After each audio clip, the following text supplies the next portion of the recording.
Hello students, अगले lecture में हमने क्वेश्चन नंबर 5 में 6 तक के ट्रांजैक्शन देखे थे। आज देखेंगे 7 नंबर। तो 7 नंबर में दिया है income tax liability is now payable 30,000, it is not recorded in the books. Income tax liability is payable. Payable मतलब हमारा एक्सपेंस।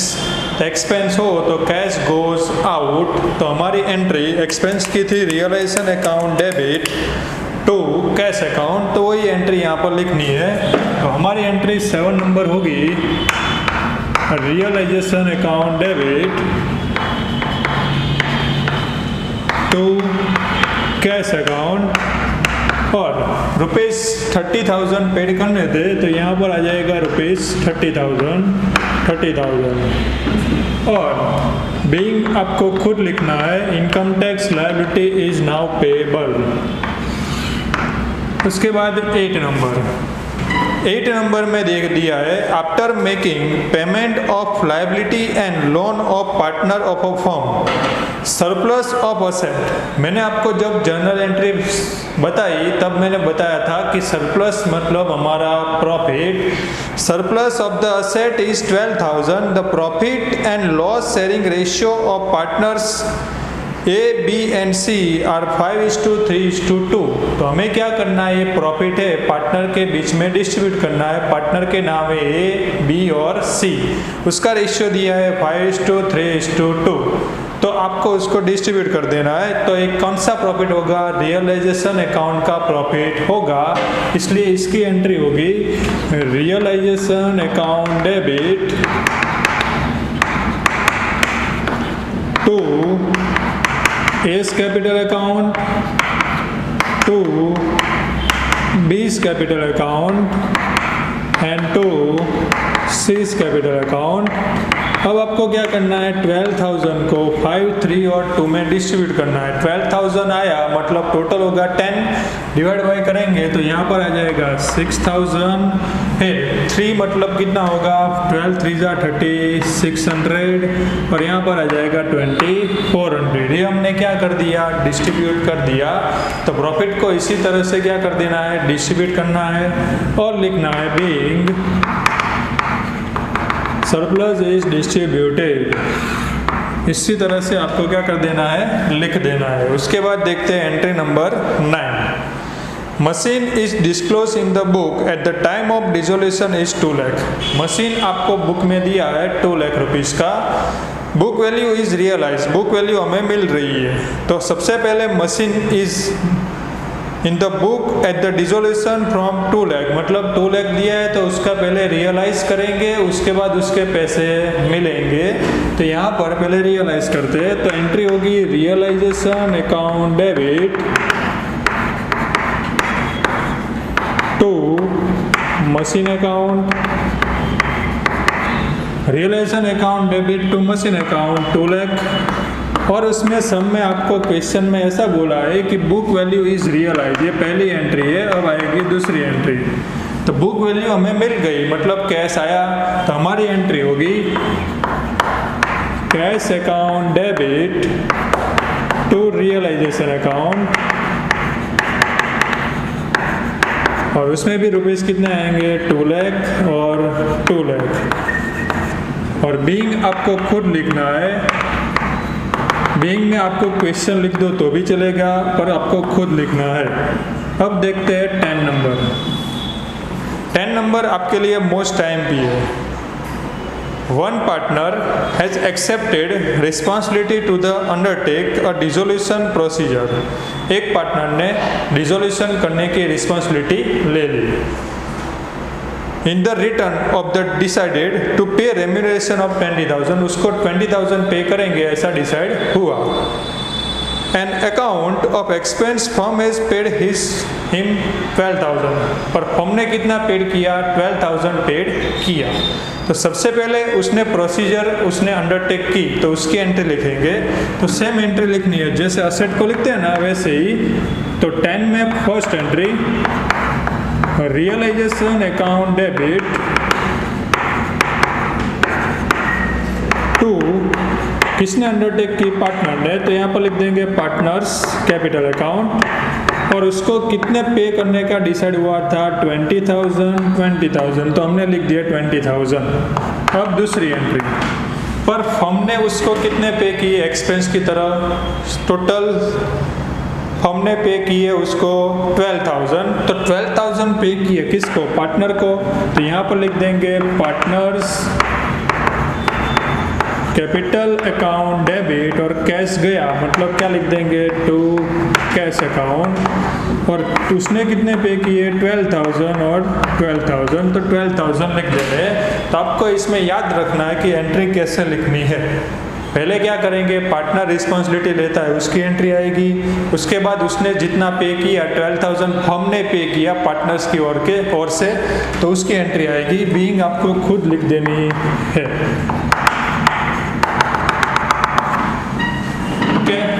उसके बाद आएगी एंट्री नंबर 11, वो भी आपके लिए मोस्ट है। मानो कि एंट्री नंबर 11 आपको पूछी तो डायरेक्ट आपको 2 मार्क्स में पूछ सकते हैं या 3 मार्क्स में पूछ सकते हैं। There are debtors of rupees 1,20,000 and creditors of rupees 60,000. At the time of dissolution of the firm, one partner was taken debtors as 20% than the book value less. मतलब एक पार्टनर 20% लेस वैल्यू में debtors ले जाता है और उसके सामने वो क्रेडिटर्स पे कर देता है। तो अब सबसे पहले याद रखना है डेटर्स मतलब असेट, असेट को पहले रियलाइज करो। फिर क्रेडिटर्स दिया है, क्रेडिटर्स मतलब लायबिलिटी, उसको भी रियलाइज करो। फिर डेटर्स पार्टनर ले जाता है उसकी एंट्री आएगी, फिर क्रेडिटर्स पार्टनर पे करता है उसकी भी एंट्री आएगी, मतलब टोटल 4 एंट्री आएगी। तो सबसे पहले डेटर्स को रियलाइज करते हैं, असेट रियलाइज करनी है। तो एंट्री होगी realization account debit to debtors account. Total 1,20,000 दिए है तो 1,20,000। फिर क्रेडिटर्स को रियलाइज करना है तो इसकी अपोजिट एंट्री हो जाएगी creditors account debit to realization account, और क्रेडिटर्स दिए 60,000। उसके बाद थर्ड एंट्री, एक पार्टनर डेटर्स ले जाता है कितने रुपीस में? 20% लेस वैल्यू में। तो 1,20,000 में से 20% क्या कर देने हैं? माइनस कर देने हैं, और वो ले जाता है। तो यहाँ पर रियलाइजेशन डेबिट किया तो उसको क्रेडिट करेंगे और पार्टनर्स को क्या कर देंगे? डेबिट। तो एंट्री होगी partners capital account debit to realization account, और इसमें अमाउंट आएगी 1,20,000 का 20% मतलब 24,000। हमें 120 में से 24 माइनस करने हैं तो हमारी अमाउंट कितनी आ जाएगी? 96,000। अब वही पार्टनर ऐसा बोल रहा है कि मैं क्रेडिटर्स पे कर दूंगा, तो इसकी भी अपोजिट एंट्री कर देते हैं, रियलाइजेशन डेबिट कर देते हैं। तो एंट्री क्या होगी? Realization account debit to partners capital account, और वो तो 60,000 ही पे करेगा तो यहाँ पर आएगा 60,000 बीइंग आपको खुद लिख देना है। उसके बाद 12 नंबर में कुछ अलग है। The profit and loss sharing ratio between the partner R B and I is 3:2:1। Undertake the disposal of the following balance, मतलब यहाँ पर आपको एक्यूमुलेटेड प्रॉफिट दिया है। फर्स्ट दिया है जनरल रिजर्व 18,000, सेकंड दिया है debit balance of profit and loss account 12,000, third दिया है workman accident compensation fund 18,000।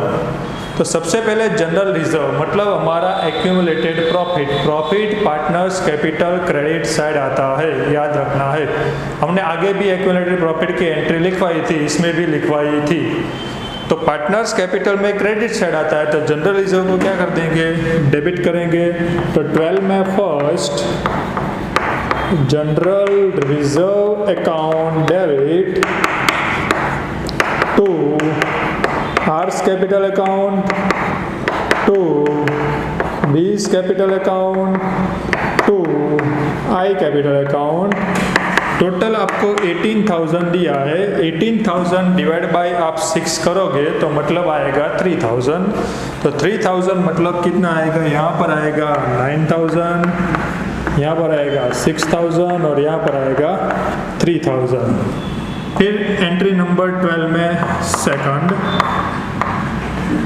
Second दिया है debit balance of profit and loss account. जब भी डेबिट बैलेंस दिया हो मतलब हमारा लॉस पार्टनर्स कैपिटल डेबिट होता है, तो यहाँ पर एंट्री बनेगी आर्स कैपिटल अकाउंट डेबिट,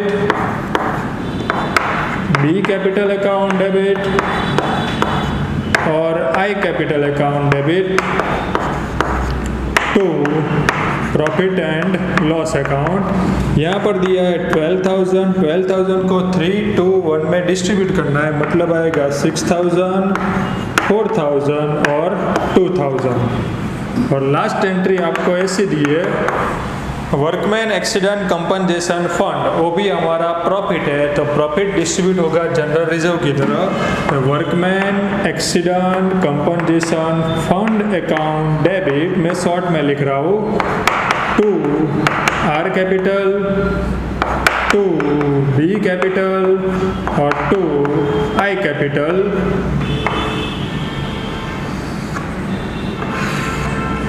और यहाँ पर दिए अमाउंट 18,000 और यहाँ पर आएगा 9,000, 6,000 और 3,000। एक बात आपको यहाँ पर बीइंग लिख देना है खुद। और अब एक बात याद रख लो कि आपको कोई भी एंट्री पूछे, असेट हो तो पहले रियलाइज करो फिर उसकी अमाउंट आपको मिलेगी, लायबिलिटी हो तो उसको पहले रियलाइज करो फिर उसके अमाउंट आप पे करोगे। तो कोई भी असेट हो कि लायबिलिटी हो पहले रियलाइज करनी ही है। डायरेक्ट एक्सपेंस दिया तो डायरेक्ट एक्सपेंस की एंट्री आएगी, डायरेक्ट इनकम दी तो इनकम की एंट्री आएगी। तो आपको इम्पोर्टेंट याद रखना है कि एंट्री कैसे करनी है। ओके और कोई पार्टनर ले जाता है तो पहले रियलाइज करो, उसके बाद पार्टनर ले जाता है तो उसकी एंट्री दो। तो इसी तरह से आपको सारी एंट्री देनी है। यहाँ पर क्वेश्चन नंबर 5 कंप्लीट होता है, उसके बाद वाले लेक्चर में करेंगे क्वेश्चन नंबर 6। पर आपको खुद प्रैक्टिस करनी है कि क्वेश्चन नंबर 6 में यही तरह एंट्री दी है, तो आपको खुद प्रैक्टिस करनी है। और उसके बाद एग्जाम्पल नंबर आपको खुद करना है, क्योंकि इसकी तरह ही एंट्री आपको सब एग्जाम्पल में 1 में दी है।